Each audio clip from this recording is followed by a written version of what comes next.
Good evening, Facebook fans. We are live here at the Grove Hotel with Vauxhall, the England team sponsor. Tonight, there is a prestigious charity dinner. Black tie, in fact. It's for the Lions and Roses, which is donating all the profits to the England Footballers Foundation.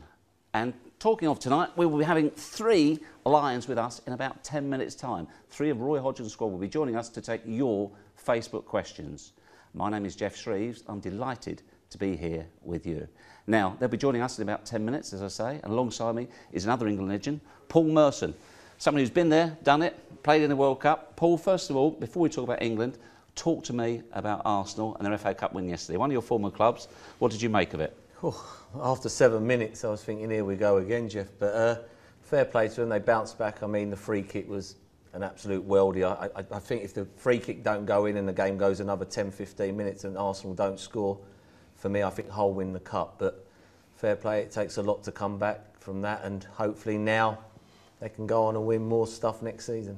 Is this a massive turning point in Arsene Wenger's time at Arsenal? Yeah, I think so. I think it buys him a bit more time now. Yeah, I don't think he was going anywhere. I think if every club in the world sacked their manager tomorrow, everybody would want Arsene Wenger. That's how good he is. I think now he's got that off his back, and he can go on now and say, right, I've won a cup. There's only a few you can win. I mean, Mourinho never won anything this year. Man United never won anything. I mean, so to win the FA Cup and get 4th, for me, is a very successful season for Arsenal. OK, first of all, talking about England, what do you make of Roy Hodgson's squad? Yeah, it's good. It's got a bit of experience. It's got a lot of experience, and it's got young players in it as well who probably haven't got the experience. Well, they definitely haven't got the World Cup experience, but they'll be around again in 4 years' time, and I think it's a real good balanced squad. You say they've got a lot of experience. I think there's only 5 that have played in World Cups before. It is a very young squad. Do you see that as an advantage? Yeah, I do, because I think you've got to look at it for the future as well. I think sooner or later we've got to start going, right, let's start again, and we've got to play the youngsters and give them experience, and I think that's what's happened with Shaw instead of Cole. It's sort of moving forward. The players that have got the experience have got a lorry load of experience. You don't need 10, 11 of them. You need 5 or 6 as they've got just to talk the players through it. But I like the squad, and I think it's good for the youngsters because not a lot of people are giving England a chance. And for the first time ever, they're going to a tournament and people are not really talking about England. And I think that's good for the team. Now, of course, you went to the World Cup with Glenn Hoddle in '98. What's it actually like to be inside the England camp? It's like no other experience. I mean, for me, I think it's the ultimate in football. You play in the World Cup for your country is the ultimate, you know. And it was weird because it's the same as everything in life. When you're not there anymore, then you appreciate it more. You know, we were a long way away in France. We were in a little village that I don't think anybody in the village knew what football was, if I was being honest. We went down to the beach and no one was talking about it, and that was a shame. You know, it wasn't like the Olympics where everybody's in the same sort of village. I think that's what you need in the World Cup, just to get all the players together and get that atmosphere like the Olympics. But it's the ultimate. I never forget it. I mean, you're playing against the best of all the other countries in the world. You were also, in that World Cup, you were a successful penalty taker. What does that take, and can you recreate that in training? No, you can't. You can't. People say, oh, you know, you can practice. You practice. It's not the penalty. It's the walk from the halfway line. It's the walk. Honestly, the things that go through your head is scary. It's, you know, oh, if I miss this, I'm going to let everybody down. Oh my God, if I miss this, I'll be hammered in the papers. If I miss this, you know, I might get an advert at Pizza Hut or something like. You know, you might get things like. But it is. It's just that walk. You know, in a Premier League game on a Saturday or a Sunday or Monday, you get the ball, you put the ball on the spot, you take the penalty. It's the walk. It's just such. It just seems forever, that walk, and you're going, right, I'll keep it. I'll go that way, and then you get there and you think, well, no, I won't. I'll go that way, and I don't think you can. But in my opinion, you cannot practice that. You say that. What would you do, or if you were, say, part of the coaching staff of Roy Hodgson's now, in terms of preparing the players for those penalties, what would you ask them to do? I think in the friendlies that are coming up, you know, when they go and play in Miami, I think both teams should get together and say, we'll do this.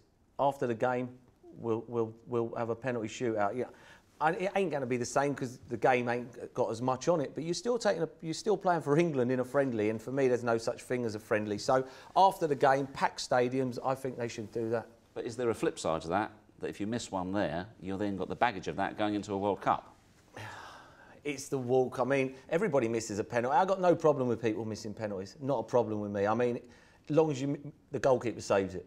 I think you put the ball over the bar or you hit the post or, you know, then I can't have that. I can't have that. Not a problem with people missing them, as long as the goalkeeper saves it. That's all you ask. Well, we'll be talking to Joe Hart and Fraser Forster fairly shortly, so we can ask them what it's like to face penalties, and also, again, Danny Welbeck, what it's like taking penalties. But tell me as well, I mean, we've been inundated on Facebook tonight with questions for the boys. What is the importance of fan support from back home, and how aware of it are you?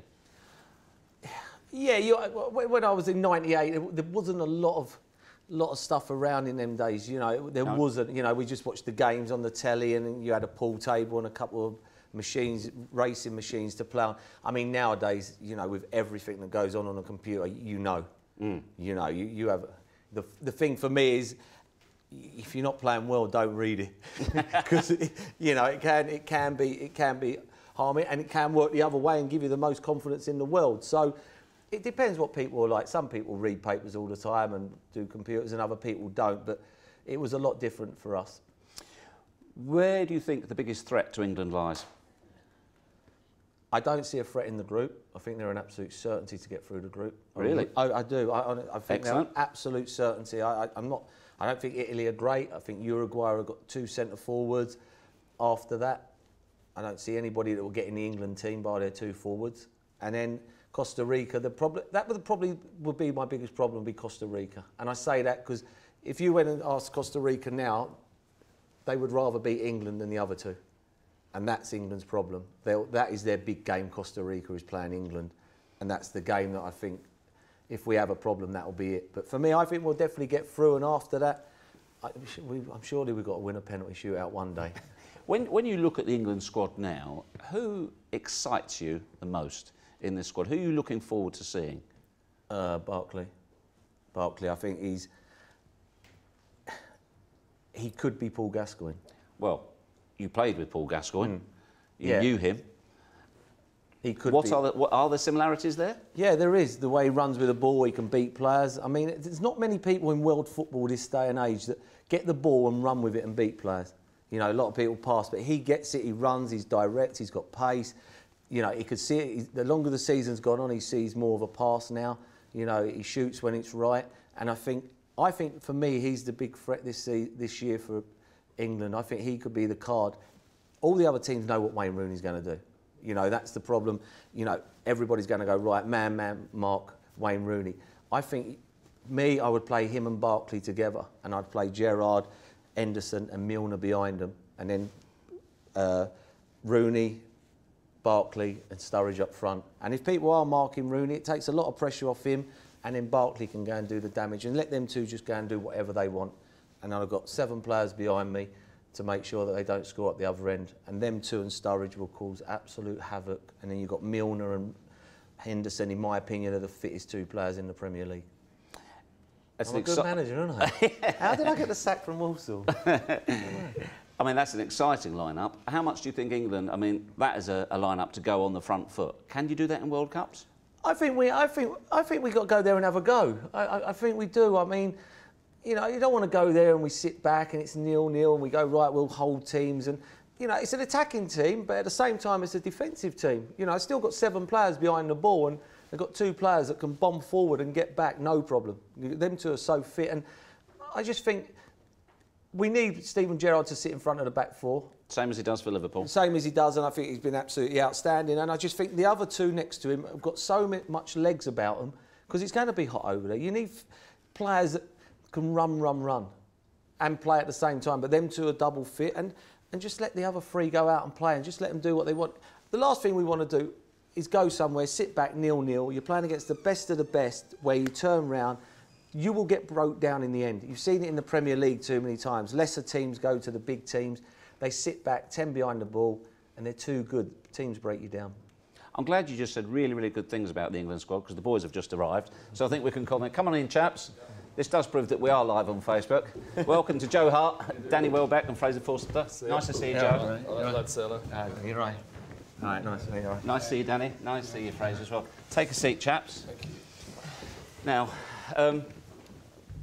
facing questions from fans, is that easier than taking questions from journalists? Depends. Depends if there are fans or not. Is this good, though? A good way to connect directly with your fans? Yeah, definitely. I think obviously if you have that connection over the internet, social media, to contact the players and just hear our true words. We were just saying before you came in, I mean, in Paul's day it was very, very different, but when you're out in Brazil, you've got a lot of spare time, a lot of downtime. Does it help if you get really positive messages from people and support from back home? I think, yeah, obviously people, positive support, you can't ask for much more. It's a very difficult place to physically get to, Brazil, and we appreciate and understand that it's, you know, it costs a lot of money to get out there, and you know, people do want to support us regardless of what people think. We have great support as an England team, and any way possible is only going to help us.